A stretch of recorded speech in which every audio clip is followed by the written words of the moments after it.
This is a podcast about both having autism and living with someone who has autism.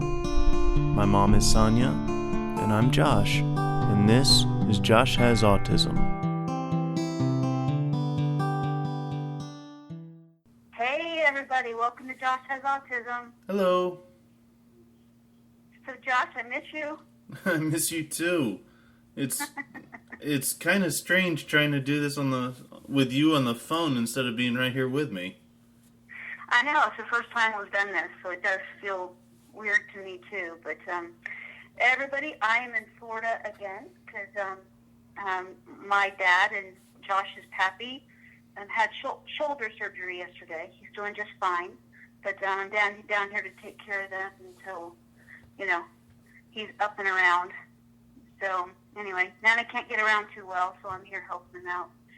Anyway, I know that. I'm sorry to interrupt you.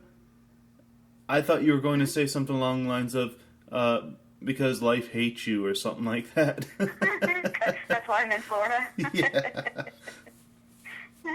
It's nice down. It's nice that it's really hot, but I mean, the fact that I don't have to live here helps.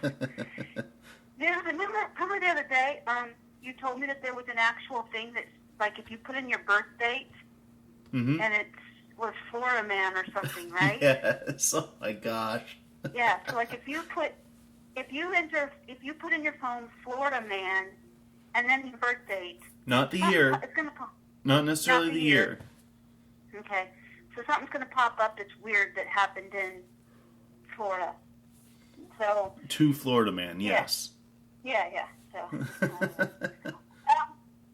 So anyway, I'm going to talk to you. I got to get back, and so I want to jump to it. All right. All right. I want to talk to you today about TMS, Transcranial Magnetic Stimulation, and I want to tell everybody what it is a little bit first, because we've talked about it before a little bit. You got the treatment. You were approved for the therapy. You got it.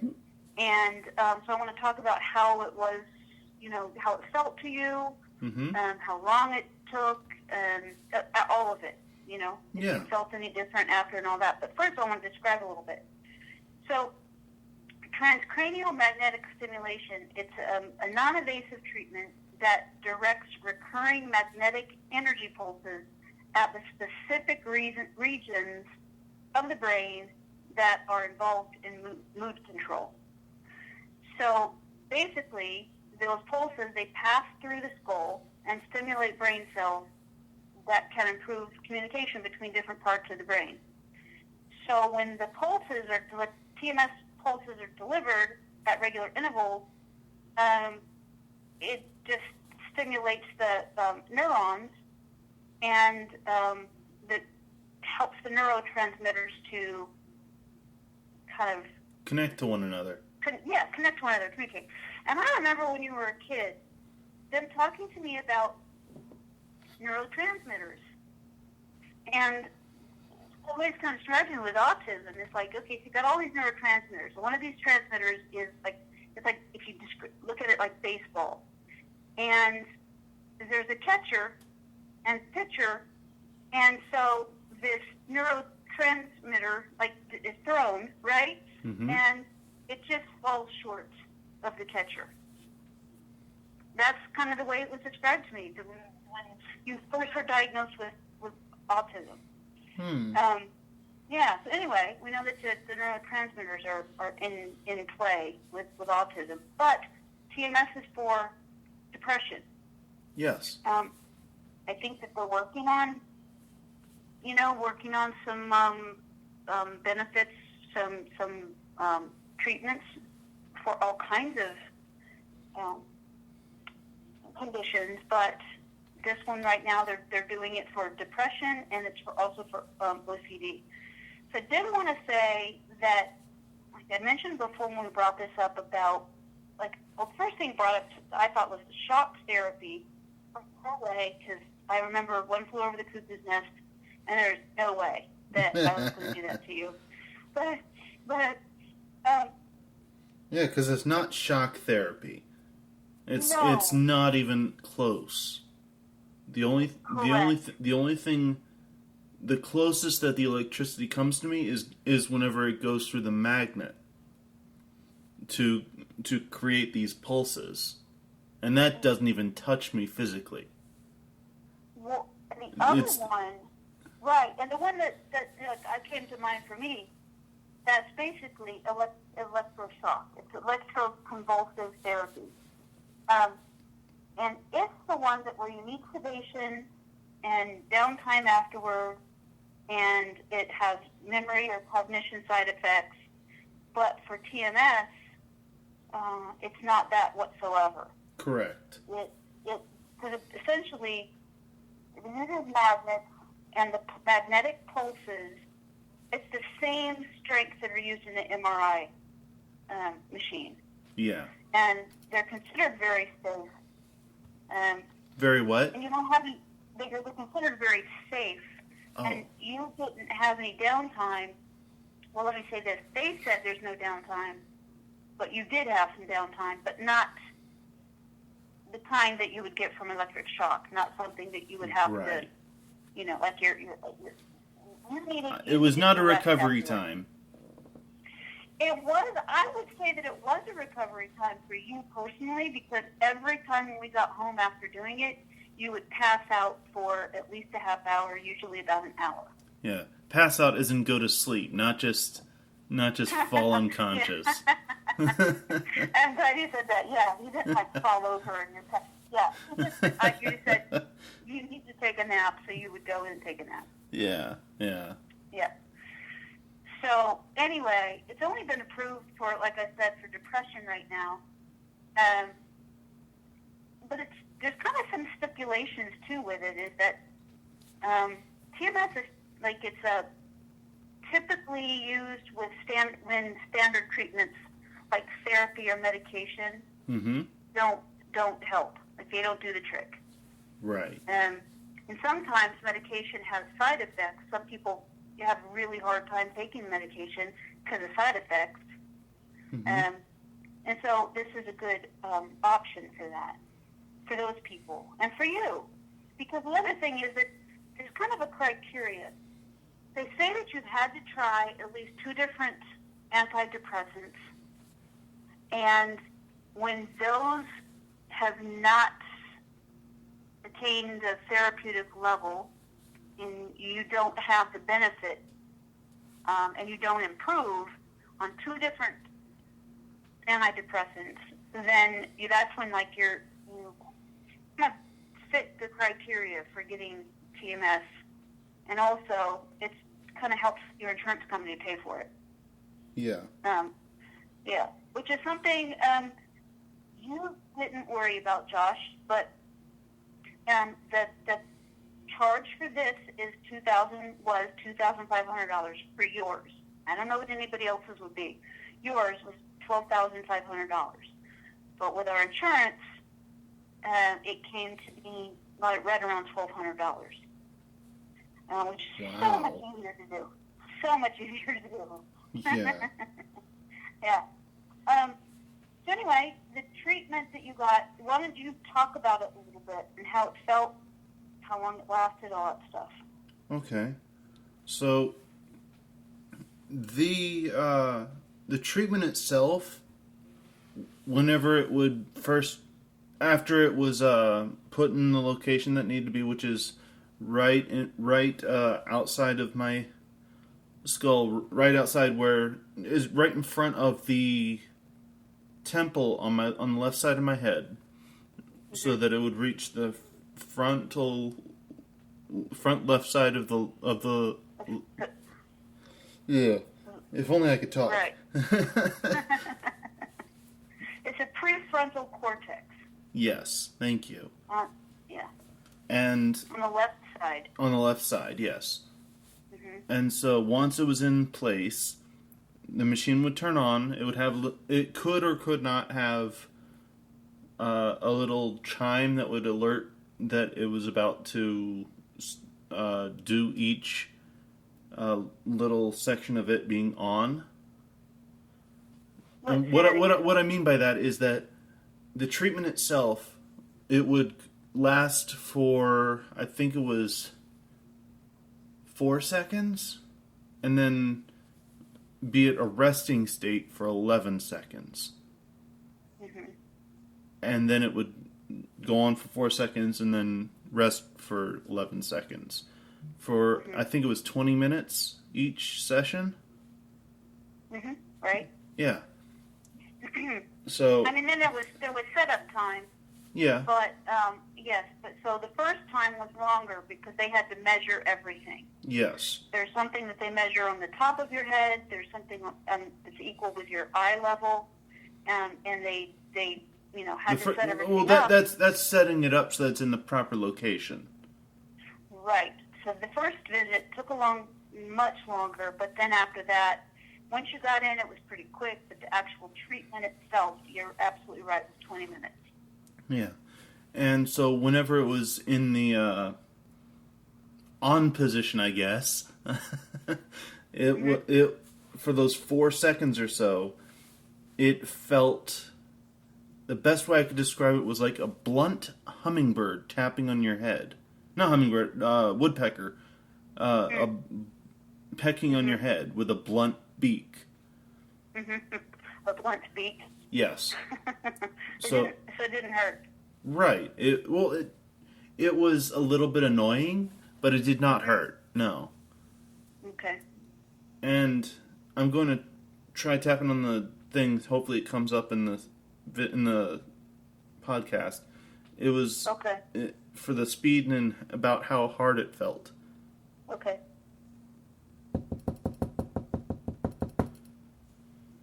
Yeah. Did you hear that? Yeah, I did. That's what it sounded like too. Yeah. Yeah. But it was Exactly right what it up against like. my skull. And so it was. Right. So I was hearing it much louder than that, but it, of course, because it's in my head. But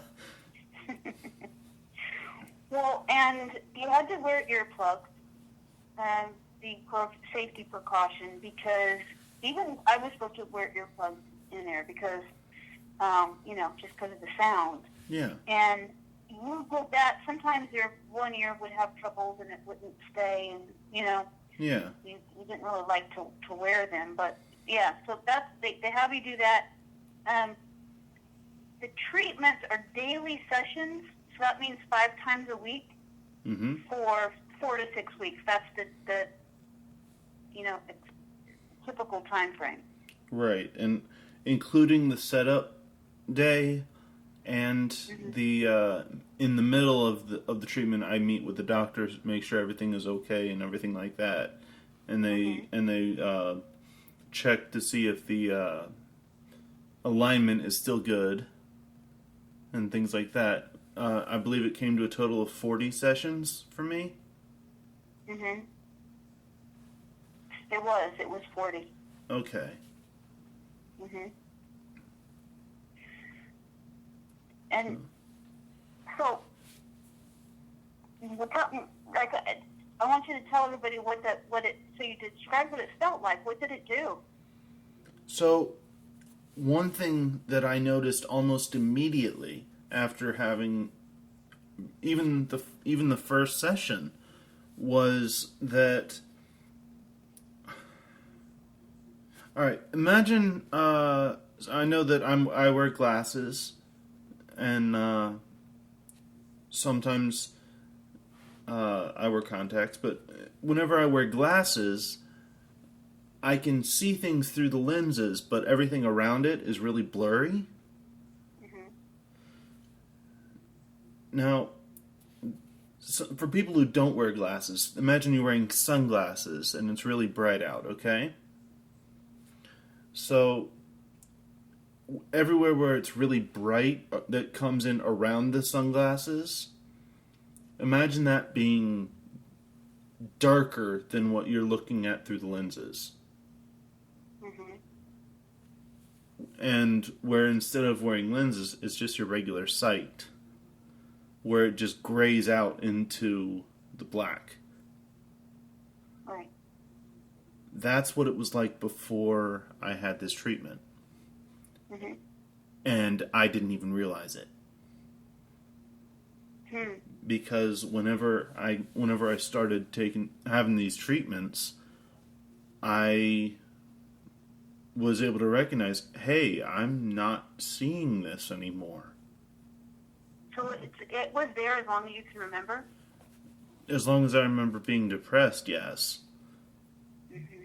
It's So a hindsight thing. Yeah, right. Because I never noticed it until it was gone. Right. I never noticed that it had set in until it was gone. Mm-hmm. And it's not it. That's one of the things I noticed. Another thing that I noticed is that my mood of things I seemed more, to me at least, I seemed more upbeat about things. Like I wasn't immediately going towards the negative of things. The negative of possibilities. Right, sure. I was looking more so either at the neutrals or at the positives of possibilities. Mm-hmm. Yeah, I noticed that too. I did. I noticed that too with you. Cause what I noticed is that when you would do something, there was just no affect for a very long time. Yeah. And after you had this treatment, it was different. You would be able to, you could just tell that you were there. So my mean was happy, so to speak. So your mean was happier. Yeah, no, not mean as in MEAN. Mean as in MEIN. Exactly right. That's so funny. That's so funny. You're mean. I think that's how it's pronounced anyway. Yeah, I mean, yes, I know what you're talking about. My countenance. So, I don't know how, My countenance. Exactly. Yeah. Anyway. Here I am using big words again. I didn't notice a change right away. Mm-hmm. But I did notice that you were able to respond clearer. Mm-hmm. And so you had an issue with your back at the same time, so there was a little bit of time where there was a question, was it really working? I couldn't really tell, but what you said was that you feel a lot better. You do not feel depressed, but you were kind of laying low because your back hurt. Yeah. Mm-hmm.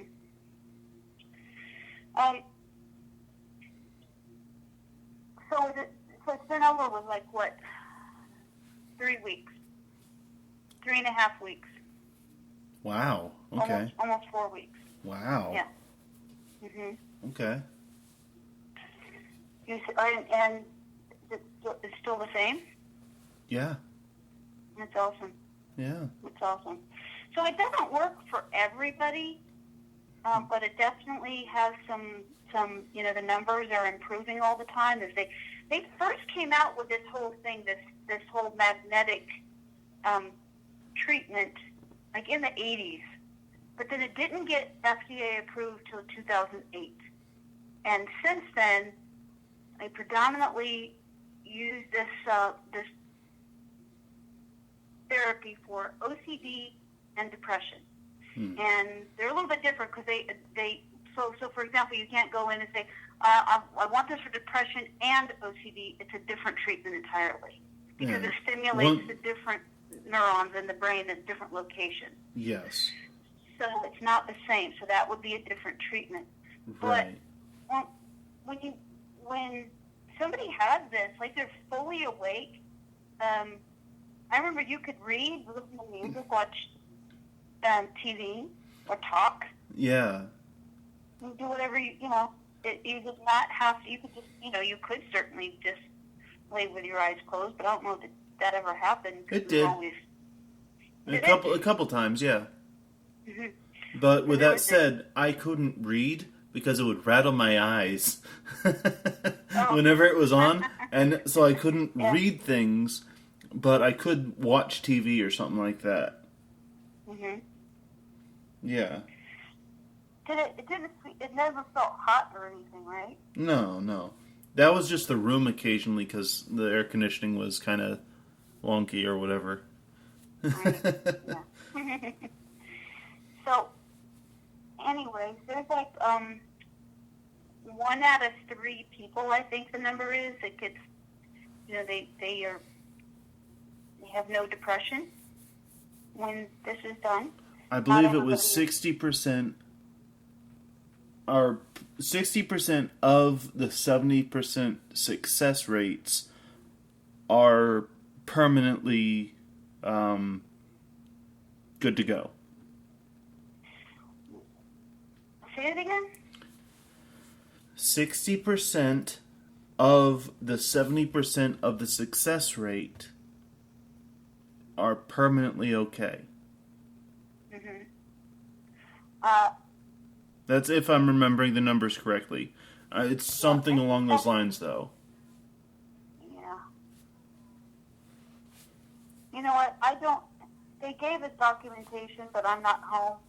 And I didn't look at it, before I left. I didn't, Yeah. So. You didn't look at it before you left. What? It's like saying, hey, you need some treatment? Okay, here's this paperwork. Throw it over your shoulder. Let's do this.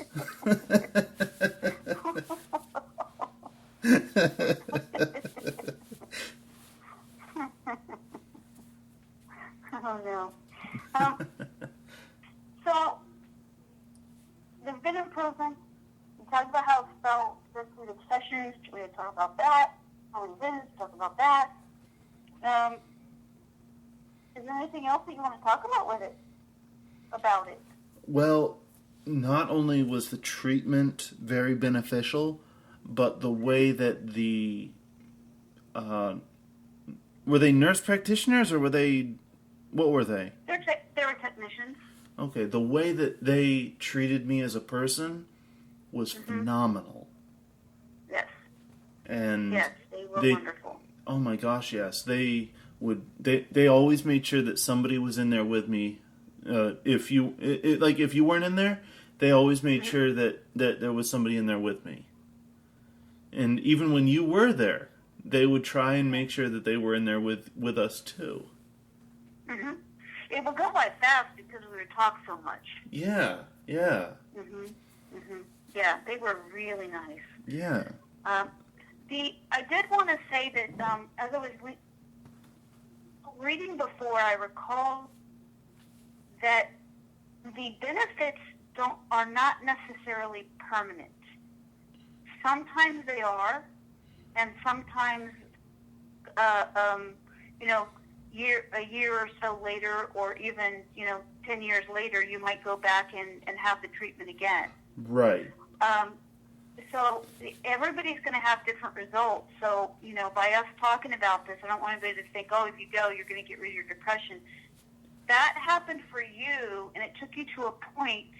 I also want to say that you still take antidepressant medication. Yes. And so this treatment essentially is, they don't make a claim that, oh, you do this, it's going to, you're never going to have depression again. They understand that can happen, but it's also, it helps the medication, because sometimes the medication just doesn't reach where it needs to get. And so this kind of helps, those parts of your brain to be more receptive. It seems like, to me, that's the way I interpreted it anyway. You take the medicine, and then, it really does, where the medication didn't help before, it does now. Yeah. So, anyway, it's really cool. Is there anything else that you want to talk about with it? You can't really move around too much whenever you're actually getting the treatment, because you're almost literally your head's strapped to the thing. But it is like with this piece of paper. So what they do is they've measured everything out, and then you have to scoot a certain. Like, you have to get comfortable. The very first time you're there, you have to get comfortable in the seat, because that's the way you have to sit each time. yes. So when you go in, you're sitting there, they're measuring with these lights, they're measuring how far infrared, but it's not a color. It's not a light that's going to hurt your eyes. But Right. they use that to measure where your eyes are, where the center of your head. Yeah. Yeah. So they get you to sit in that same position again. Then what they do is they put it on there. They take this piece of paper. Each time it's a new piece of paper, and they have like this Velcro stuff on it, and they just kind of hold your forehead back to the Chair. back of the seat. Yeah. Mm-hmm. The headrest. Yeah. Which it's So not an that- upright chair all the time.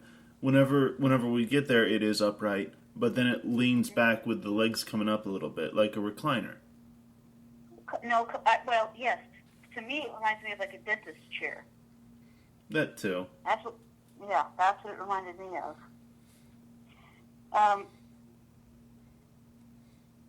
Anyway, yeah. So it was. It seemed like it was. If you were comfortable during the process, it was. Like I said, the only thing that I noticed is that every time afterward you needed to go home and take a nap. Yes. And that was it. Yes. Mm-hmm. Yeah. And now you're feeling better. Absolutely.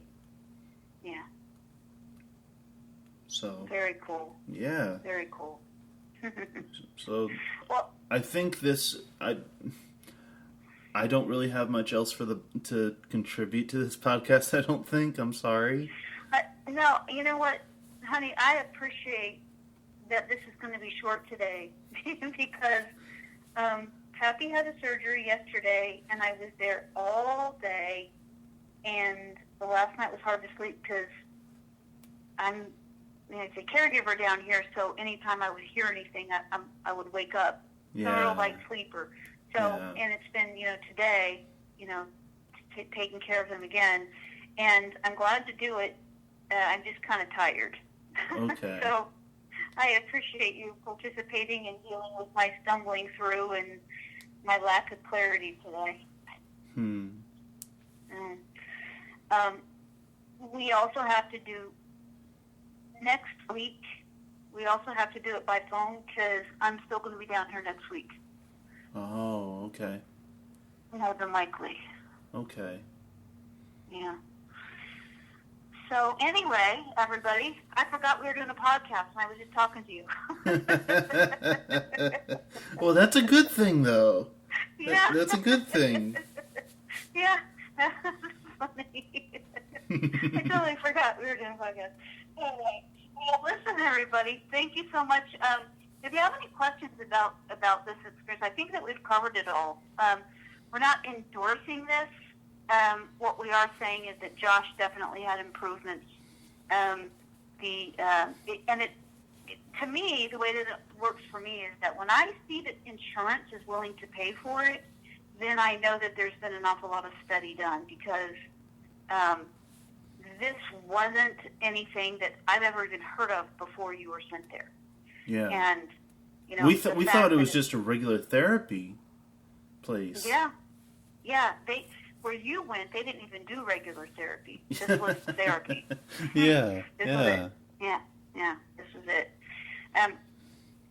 Anyway, this has been a different kind of podcast, but I'm glad you're on the other end of the line, Josh. I miss you, and I love you. And anyway, thanks for doing this with me. And everybody, listen up. I'm so grateful that you hang out with us every week. And like I asked Josh, please, ignore my lack of focus and ability to be right there and present. I'm sure we all understand. Usual, so. I'm sure we all understand how that is going for you. So Yeah. I'm just happy that Pappy's okay. Yeah, me too. All right, everybody, send questions if you got them. Some suggestions for podcasts if you have any. And take care of yourselves. Love you. Bye.